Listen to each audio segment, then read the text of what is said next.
How to edit and unsend messages on iPhone. Hello everyone, this is Lisa from Create, Login and Delete. Now let's get started. Launch your messaging app.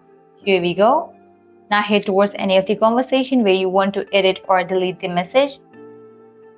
After you open the conversation, here you're going to find this message box. Firstly, I'm going to type in the message and send it. After you send the message, now how to edit it. For that, you will need to press and hold the message. Different options will appear. Click on the option of edit. Now I can make changes to your message. Then you can send it. You can see that I have just edited the message and I have sent it. Likewise, if you want to delete the text, what you can do is press and hold the text. Then click on this option of undo send. With that, text will be unsent. Well, this way you can easily edit or unsend messages on iPhone. By following the same steps, you can easily unsend or edit message in any conversation on iPhone. This was really simple and quick process.